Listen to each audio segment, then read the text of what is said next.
If we strip technology, phones, I'm not saying we should have phones in schools. I'm saying if we look at it from the view of ban this and that's the answer, what we also do is we deprive, I think, young people from a world that they're born into where technology is readily available. You're listening to Around the School Table, hosted by me, Steve Davis, and proudly powered by Xuno Suite. We'll be bringing together the many voices shaping primary and secondary education across Australia, from principals and teachers to education thought leaders and system innovators. Whether you're in the classroom, the staff room, or the boardroom, this is your podcast to be informed, inspired, and connected. On this episode of Around the School Table, we're joined by Ben Sacco, a thought leader who spent a decade working at the intersection of teaching, education policy, and business innovation. Ben's unique perspective is captured in his book Disruption in Schools, where he challenges traditional thinking about student behaviour and invites us to see disruption not simply as a problem, but often as a powerful signal. Now, from his early days in the classroom to encounters with EdTech pioneers, Ben's developed a keen sense for questioning the status quo and translating cutting-edge research into practical strategies. And today he'll be sharing insights that urge us to look beyond surface-level solutions, hopefully sparking some dialogue on empathy, accountability, and the real roots of creating safe, connected school communities. So if you're ready to rethink disruption and reimagine what schools can be, this should be a conversation you won't want to miss. Ben, welcome to Around the School Table. Oh, thanks very much for having me today, Steve. Now, Ben, a bit of background before we get stuck into the nitty-gritty. I believe your 10-year career in education spans teaching, education policy, even within the corporate and business world of education, and I believe you even met the original founder of Xuno, Renee. How has the overlap of these three experiences shaped your view of education? That's a great question. The thing that sticks out for me is mix of perspectives. Having so much exposure to different ways of doing things and learning the efficient ways and learning the not so efficient ways and playing in that space of how we create a quality education system across Australia. Now let's turn to your book, Disruption in Schools. You explore how most student disruptions stem from one of three causes. There's intentional choices, personal challenges, or survival-related factors. Can you elaborate on these for us? Yeah, absolutely. In a lot of the work that I've been a part of, we see young people that behave a certain way. At times, it's suggested that they are problem behaviours and they're problem children. And what I've tried to develop through working with some amazing, incredible people across Australia in this space is that if a young person makes an intentional choice to behave in a disruptive way, not a dysregulated way, but in a disruptive way, we have to own that situation together as a teacher, as a child in the class. And actually, there are going to be behaviour outcome pathways. So meaning if a child intentionally throws a chair or swears at a pupil, there are naturally going to be consequences for intentional choices. And that's something I really feel we need to respect in society and in classrooms. But there are other things that happen for young people, like presenting issues, a point in time where they're hit with adversity, the loss of a family pet, the separation of parents, just an adverse experience in society that doesn't have a traumatic effect, but does have a point in time impact on their ability to function well. And so we want to respond to that in classrooms differently to just dishing consequences for what would be intentional choices to misbehave, right? The third one is survival-related factors, which I look at the book about the biological components, how our genetic makeup, who we are as human beings, our fight or flight. In complex trauma cases or adverse childhood experience cases where we're impacted largely due to significant challenges in our life, it changes the way the body and the brain works, and we need to respond very differently as teachers to those young people. So the goal is to try and determine which one of those three they might be best representing and then go from there. Okay, well, we'll take that as the foundation, ready for the rest of our conversation, really. Now, many educators, they're trained to view disruption as disrespect. And it's thought that, some teachers have tickets on themselves and think that students aren't going to learn without them. But the question that you raised for me is disruption in schools a problem or a signal? And how can we shift the narrative and perhaps build some empathy without losing accountability? Absolutely. So I believe in non-intrusive accountability. I talk about that in the book, which is the concept of holding ourselves and others accountable, but in a way where we're still supporting each other through that. And we're not being focused on blame game. And if you didn't do that, this wouldn't have happened. It's not helpful for how we feel when we look at our sense of safety and relational trust in the conversations to improve a situation.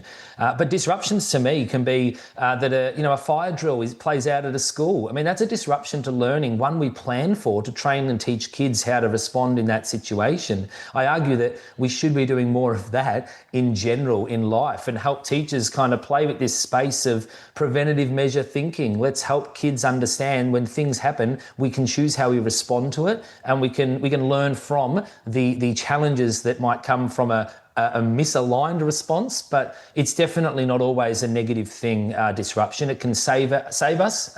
Lifeguards need to get everyone out of the water when there's a shark. The disruption is the shark, but it saves us from getting hurt. It's not all bad. And that's the way I kind of look at this in the work I do. That's just a really fascinating reframing of the fire drill, I must say. Yeah, correct. I mean, I ran some of those as a deputy principal, and it always fascinated me that young people comply in those situations when we train them how to do it. But there are young people that still in those moments, they play out in their fight or flight. For some, their fire drill signal and siren is really alarming, and they kick into survival mode. That's years ago, that's what started to get me thinking about how we support people in understanding human behaviour and leverage that a little bit. But if you think about it, it's almost like a form of vaccination. If you get to experience what it's like when your fight or flight is firing, that's the purpose of it, so that next time maybe we can modify that reaction. Yeah. See, Steve, you got it in one. Exactly. Modify it, respond to minimise the impact when something of an adverse nature hits, because life has adversities that hit. Yeah. Now, in your work, you've drawn from cognitive, behavioural and neurobiological research. What's one insight from that research that you think every classroom teacher should understand? A powerful question there.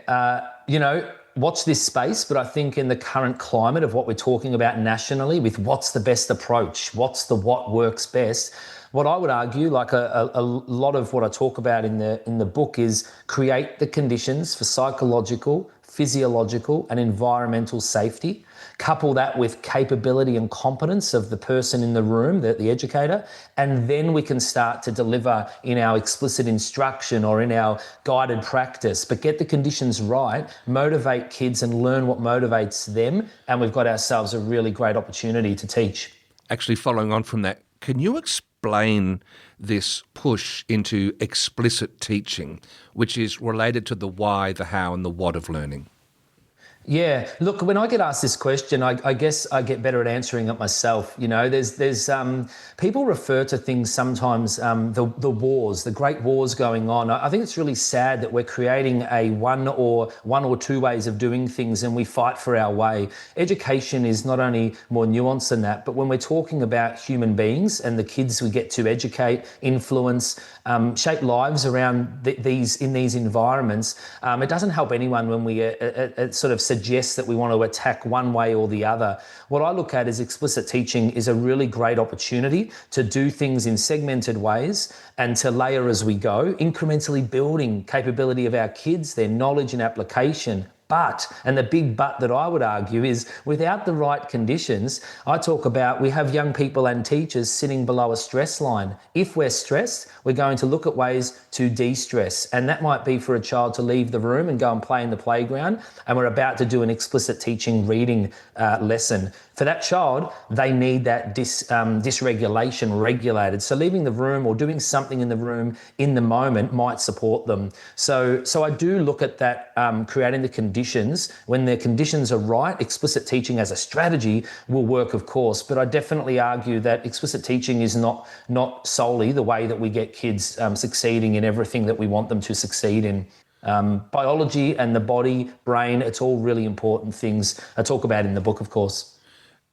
Is there a way to just paint a picture? Like, what's a geography lesson today or an English lesson today or a math lesson today without explicit teaching like compared to when explicit teaching is at the fore? What does it look different? Does it sound different?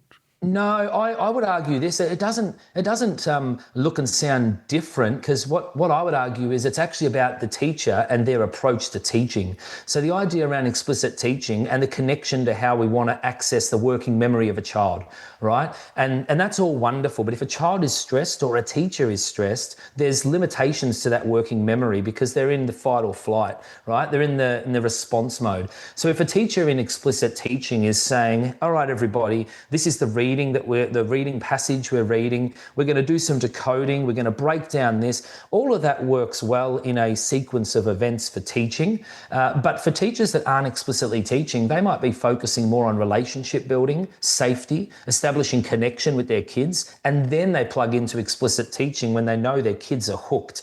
The kids say, this teacher's amazing. I come to school for Mr. Sacco, or I come to school for Mrs. D or Sir or Ma'am, and that's where we actually start to build, I think, the explicit teaching piece once the relationship is strong and connection is really powerfully there and visible. Thank you. Good morning. Selamat pagi. Kalimera. Buongiorno. Magandang 좋은 umaga. 아침이에요. Want to make sure every parent feels connected and informed, no matter what language they speak? Communication just got easier. With Xuno's multi-language feature, you can now connect with parents in over 130 languages, automatically translated, instantly understood, whether it's reminders, updates, or celebrations. Families receive your message in their preferred language, with no extra steps from you, no confusion, just clear communication. Every time. Try it today to build stronger school-to-home partnerships, inclusive, effortless, and effective. In your view, though, I just want to shift gears slightly and let's get into some uncontentious areas. How do policies like mobile phone bans miss the mark on what really causes disruption, and what do you think would be a more effective, real-world ready response look like? Yeah, really great, hard question here, right? Hard hitting, I should say, not hard. I've got a wonderful response to this, I think, in the sense that the current research around mobile phone bans and the evaluations are showing it's working, okay? Governments and departments are putting that out. They're saying, globally, there's different pockets where they're saying less distractions, less bullying, etc. I come from it from this point of view, though, right? If we strip technology, phones, I'm not saying we should have phones in schools. I'm saying if we look at it from the view of ban this and that's the answer, what we also do is we deprive, I think, young people from a world that they're born into where technology is readily available. So for guys like me, I didn't get born into a world of phones. So phones wasn't the norm. It was something I anticipated coming, right, in my early 20s, yeah? But for young kids being born today, the phone that exists is like the flower in the garden that exists. It's the air they breathe. It's just their brain scanning going, this is part of my world. Now, if we take these things away, we don't take food away. We don't say to a child, we're not going to give you food at school. I do think that whilst it helps, I think the real answer is in helping our young people understand the outcomes of misaligned phone and tech use. I think they're the teachable moments that we really miss. Good schools are doing it well. Not enough schools and enough talk shows examples of where that can work. There is a flavour of stoicism in what you're talking about, because the Stoics, if I remember them correctly, would deliberately dress with few clothes on a cold day so that when they're caught without many clothes on a cold day, they have a degree of readiness. And if I'm not wrong, is that something similar to what you're saying? If we don't have the opportunity to stuff up in the way we're misusing our technology at school, we're not going to learn and have that resilience when we need to be self-directed to manage our use of such things.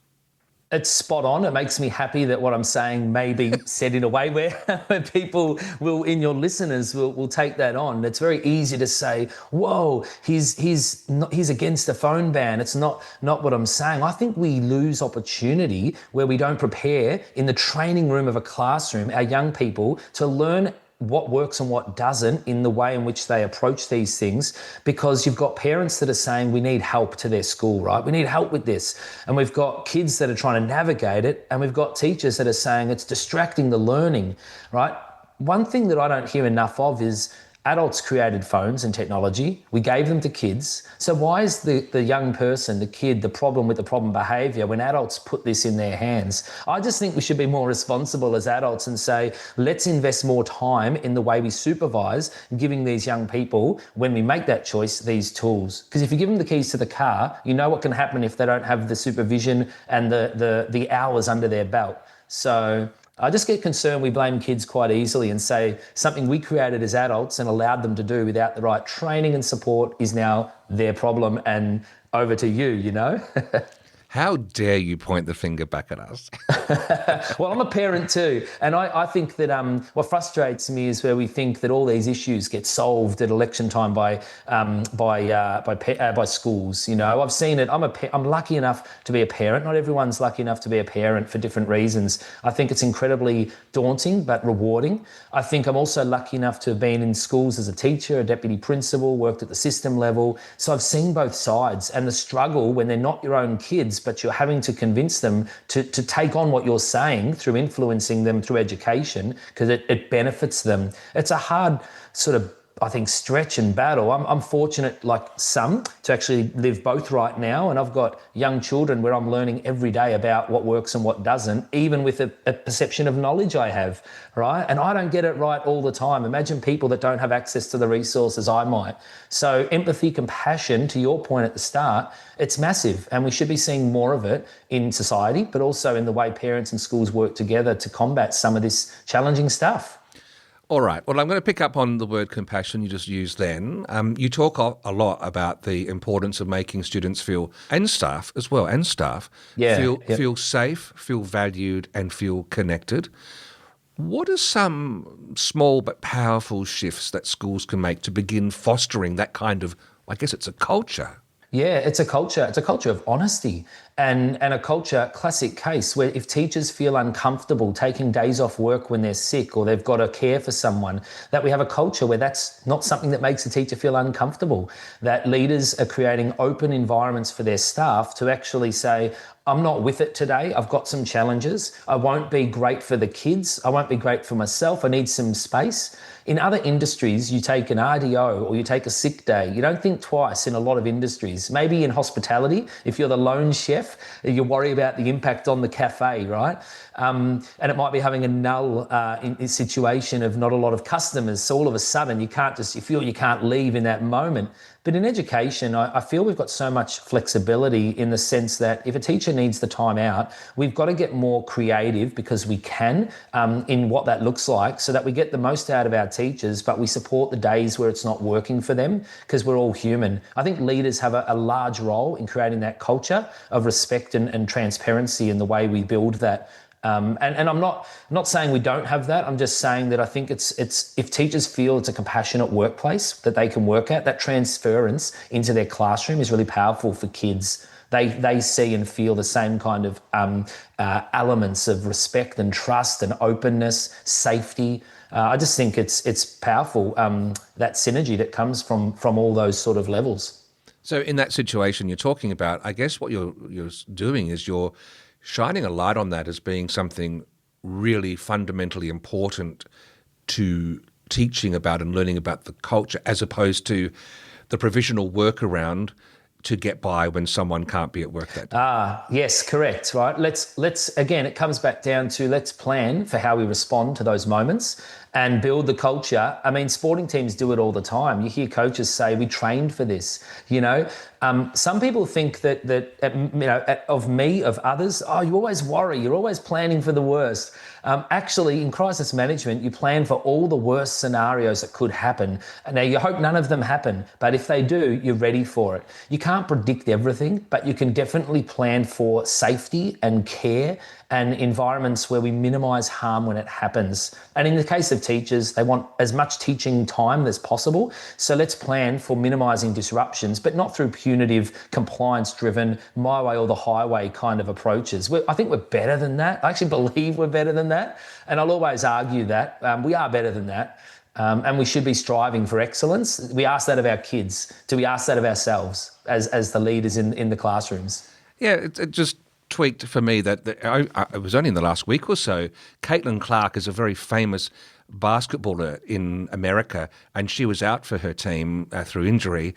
And in the aftermatch, they did say, well, we love it when she's there, but we plan for when she's not. Right, it's spot on. And for those listeners that say, wow, we get compared in education to medicine, and now we're getting compared to sport. It's the principles that are the same here. It's team effort all the way. I'd say to listeners, any teacher that feels they're on their own with all of this, you're not being led well, and you should really be okay. You should really feel like you need to ask those questions. Teaching is a team approach. We're trying to influence young people that will lead our country, or will be doctors, or will be cafe owners, or will just be happy with whatever they choose, you know, but it's a team effort. So I think sometimes we get caught up in the heaviness that we forget that sharing the load is better than wearing the load on our own. There are definitely those one-to-one relationships teachers have with certain students that changes them for life, but they're not lone wolves, are they? It's like when those teams run out on the field and they're there in the pack and off they go. Yeah. It's a sense of that I sense that you're calling us to tap into, not exclusively, but as part of it.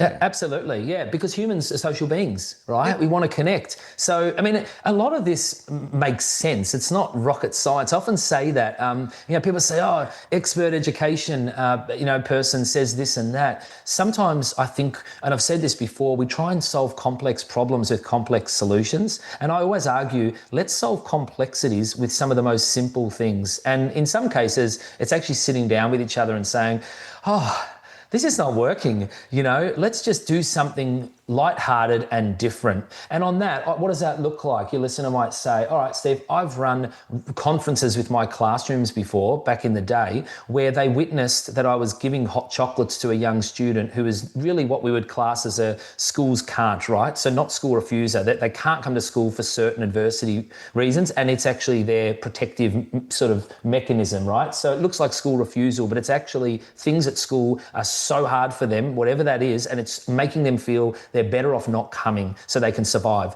And to bring this young person in, I said, let's have like hot chocolate morning, right? Send letters out to parents, do all the checks on that, of course. We're going back 16 years on this. And I had one student come to me, I won't forget it, in a 5-6 classroom, say, why do you do that for him, not for me or for us? And I thought, wow, your sense of social justice, let's do this. And we had a conversation in a circle, we chatted, and what they all taught me in that moment, right? We all have needs, Mr. Sacco, they said, and you've got to meet us at all those needs. For me, it's not a hot chocolate, but it might just be that you say more to me, how are you doing? And I realized then, wow, what looks like I'm trying to help one student, but they all have needs, and they asked of me, find out what they are. Now, never once did I say, who are you to tell me this? I actually realized that's my in. And that's what shaped a lot of my experience and what's said in this book. I taught to the needs. I didn't teach to my ideas of what good teaching looks like 100% of the time. Loving it. I just love the way you reframe things that we take for granted, and you make us look at them afresh. Appreciate that. Yes. Ben, now you wrote the book for leaders, for teachers, for parents, and for policymakers. I want to take them one at a time and ask you this question. What's the toughest truth each of these groups need to face if we're serious about reducing behavioural incidents? Would there be a different truth for each of those groups, or is there a fundamental truth that applies to them all? Do you know what? I think the the approach would be different for each of those groups, but we're focusing on the same core thing. So let's start with that. The core thing here is to create learning environments where teachers can teach and feel they're successful, and young people can learn and feel that they're successful. We all want that. We want happy, healthy, connected young people, but we also need happy, healthy, and want teachers and professionals in the field. So I come from both ends. So let's start with your principals, right? What do I hope this book does? I hope the book helps principals think about their responsibility should be the staff, not the students. If they create the conditions for staff to do their best work, then the staff will create the conditions for their kids, and then we'll get outcomes. And that's the stuff from an evaluation point of view that I want to continue to map with my company so that we see that this is working. Principals should say, what do I need to do for my staff to actually thrive and really be excited about their work, connected to it, and passionate about it. So that's at principal level. That's policy for them and what it looks like. Now, teachers need to remember that they can't do it all. And I'm sick of hearing rhetoric of we're going above and beyond. Actually, you don't need to. Let's reframe this. Just don't go above and beyond. Just do what's realistic and be okay with that. You know, there's an idea out there that we think we've got to save children. I want teachers to read this book and say, let's set realistic goals and let's achieve those with our kids. And let's create that element of fun and curiosity and connection in a lot of what we do. And so I hope that the book helps teachers practically also respond, not react, to disruptions before they occur and disrupt the lesson. Preventative measure thinking is what I'm looking for teachers. Parents, if you go to that, it's really simple. Parents, at times, I think parents feel like they can't approach a school. School's business. Parents need to just parent kids. And then when parents advocate for their kids that they love, schools sometimes sort of say, well, hang on, you're coming at us in a certain way. I think parents love their children, and whilst they might not approach the conversation in almost always the right way, they don't have the education language at times. I think parents should take this book and say, I'm not on my own with this. Biology, environment, all these things that Ben talks about and others talk about, it actually can make my parenting easier and make me feel like I can sleep better at night, because parenting is absolutely tricky and there is no book for it. So I hope that this builds the educational literacy for our parents, where schools feel that they're not able to do that, quite honestly. And sometimes they are not negligent, but I think schools make it harder for themselves when they don't find a common ground with parents, because we're in it together. And, simple solutions for complex problems, right?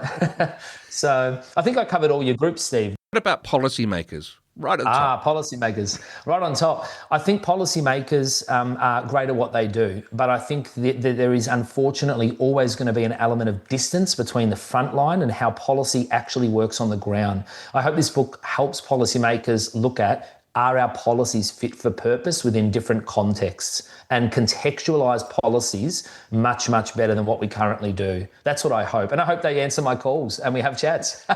That'd be nice. Well, that call might come in on your mobile phone, which reminds me, there was one other thing I wanted to ask about mobile phones before we finish. Yeah. What is your thought, just to pick up from where we left earlier, about mobile phone use in schools and about this learning opportunity, when we know that every organisation that's on there, social media, the operating system itself, have used experts to make them addictive? It is playing with fire. It's dealing with reality. Can you leave us with some final thoughts on that, just so you don't get off with just easy questions? No, it's great. And let me clarify, I don't think there's a place for mobile phone use in primary schools. I think we've got to encourage more and more of the ways in which we engage young kids. I see, unfortunately, even interactive whiteboards or YouTube clips played. I actually think as educators, we've got to lead the use of technology in the right way. And I think in primary schools, I'm a big believer in being careful about how much technology we use, especially when we've got challenges around reading and writing nationally, right? We're trying to improve that. I think we just need to be careful about that. But in secondary, I think, the old graphics calculator that some of us had, the phones have so many wonderful things that we can use. Yes, there's addictive apps. Addictions in life. I eat a whole packet of Tim Tams. How's that for your listeners? In one sitting, the 13 in one. I can't just not eat them. I enjoy it. But what I do is I try not to buy it as often. I have the willpower to not buy as often, but once I buy it, and there's chocolate lovers out there listening, they'll know what it's like. I think addiction is interesting in the sense that we don't possibly teach young people how to be more addicted to learning that's off a phone. So and teachers use phones in school class time. I've seen it. I just think we send the wrong messages, right? Again, let's move away from blaming young people and actually have a conversation around what conditions are we creating so a child is so engaged in the learning they don't need to be on a phone. Not to mention, the conversation around have we sought student voice around the way in which the phone can work for them. Quick example, some kids use earpods to do some quiet listening on things as they're developing their PowerPoints, Year 11 classes. If we start banning all these tools and resources available, I wonder what that would mean from a disengagement point of view. So I think we just got to be really clever about how we use technology, supervise it. But yes, I do also believe there's a place for some of the restrictions, as well. Yeah, well, that is the hot chocolate analogy all over again. There are some students who just need that little bit of background music so they can focus, so they can feel safe, whereas others might not. Again, I'm throwing a spanner. And for people that say, but how does it look? What does it look like? Okay, that's where you talk. You talk outside of this. I mean, that's the great thing about these conversations. Let's make sure we're showing examples of how it works. It can work.